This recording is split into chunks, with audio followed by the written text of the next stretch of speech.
We're gonna go and hear another speaker. We're gonna hear Brad Sears, who's Associate Dean of the Public Interest Law at UCLA School of Law, and is founding Executive Director of the Williams Institute.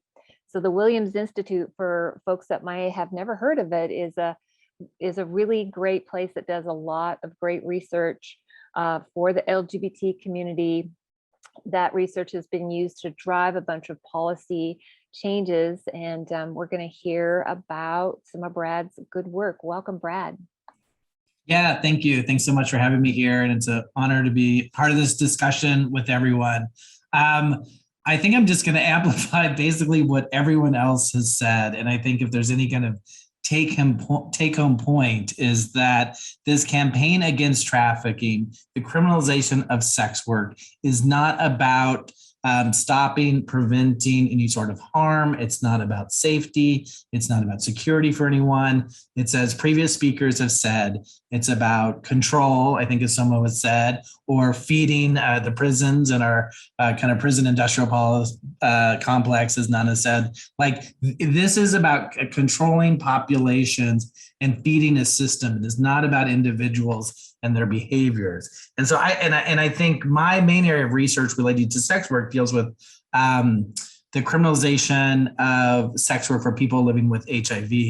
But Jerry just mentioned there's, 100 people will be arrested. They're just not going to be arrested for trafficking. I think what our research shows is who those 100 people are likely to be. And so I think when you have law enforcement out there with crimes that are easy to prove, it allows their kind of bias to show up in all sorts of ways. So I'm just going to briefly talk about sexual orientation, gender identity, then HIV status, and then race. And those three things overlap a lot. So I'll be talking about all three at once to some extent. I think Alex mentioned that 80% of the people in the state arrested for sex work are women. That other 20% are men or trans women who have been misgendered by the systems that collect this data, which I think is a horrible problem in the system. So I would account some of that as trans women, but a lot of gay or bisexual men or men who have sex with men as well. We know trans women in particular are targeted by the police. I'm sure many of you have heard the phrase walking by trans. It's like driving while black. But if you're walking outside and law enforcement sees you and identifies you as transgender, chances are you're going to be stopped and questioned or picked up for sex work.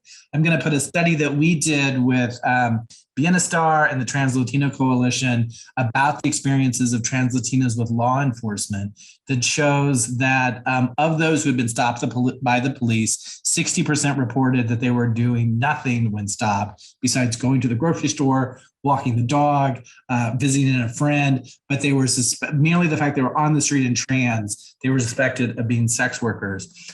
We then asked, and this was about 220 women, we asked them about their experiences with law enforcement. Over 2/3 had said they'd been verbally harassed by law enforcement, and this is here in Southern California. About 1 in 5 said they'd been physically assaulted by law enforcement, and 1 in 4 sexually assaulted. So, those are shockingly high numbers. But law enforcement is going out and arresting people for solicitation. If you go nationally for loitering with the intent to solicit, standing around looking suspicious is how I would translate that. This who looks suspicious to them, it is LGBTQ people and women of color. The fastest growing part of the incarcerated population right now are girls and young women and women.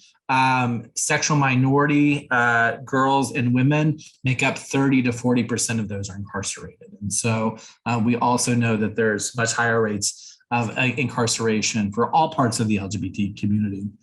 The next layer I want to add on is HIV status. And luckily, thanks to the work of a lot of people, including people on this Zoom, we have gotten rid of the law that made it a felony for engaging in sex work if you are HIV positive.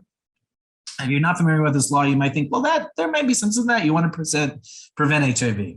Well, if there was any sense to that law, it probably would have penalized cases in which somebody actually was transmitted HIV by a sex worker. Was not required by that law, and it's not required by any law, similar law in 30 other states. You might say, well, that law probably criminalized the intent to transmit HIV. That's what somebody was intending to do by engaging in sex. And no, that's not the case in this state and almost any state in the country. And so you might say, well, surely that law would have required somebody to show that the sex worker engaged in behavior that could transmit HIV. No, it was not. It was not at all a requirement of that law. And so, like as Antonio was talking about, like whether you were doing a hand job, whether you're going to have oral sex, no matter what you were going, whether it was sex play, no matter what it was, if it was solicitation as defined by the law, so sex for money, that was it. There was no other requirement that the behavior you engage in actually transmit the virus. We've been looking at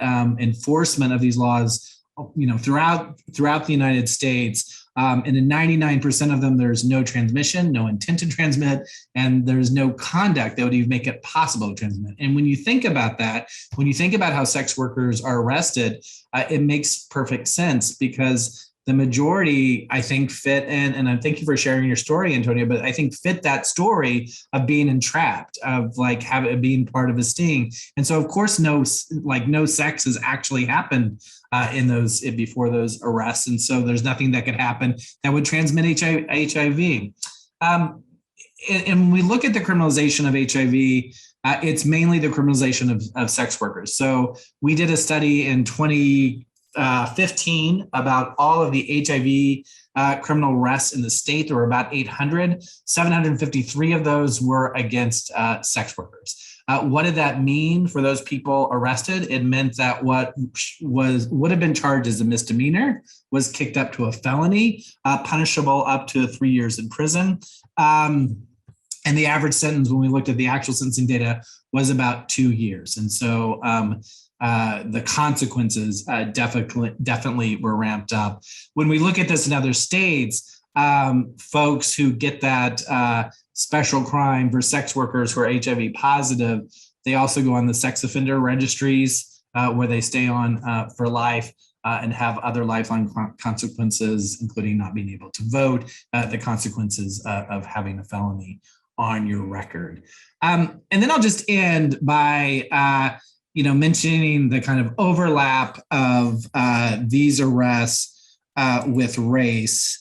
And I think if I'm going to try, let's see if I can do this. I'm going to try to share screen if that's okay. So hopefully you're looking at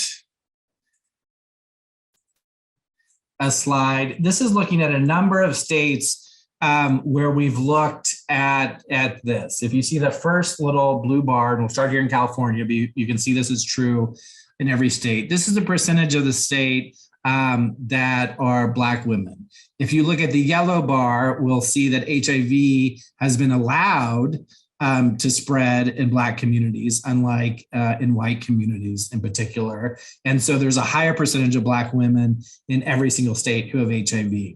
Well, if you take a disease that you've allowed to spread among a certain racial group because you haven't provided adequate resources or care, and then you make a crime out of having that disease, HIV, you end up with that orange bar. And so that's the percentage of Black women in each state among those arrested for HIV-related sex work crimes. And so you see the kind of compounded impact of a disease, HIV, that's been allowed to run its course in Black communities, and a criminal justice system that targets Black people. And you see that just showing up, I think, kind of dramatically. You can find this. Hey, Brad, can you just move your slide over one? Oh, darn. Okay. Okay. Can you see it now, or? I saw the end of your slideshow. Oh, let's see.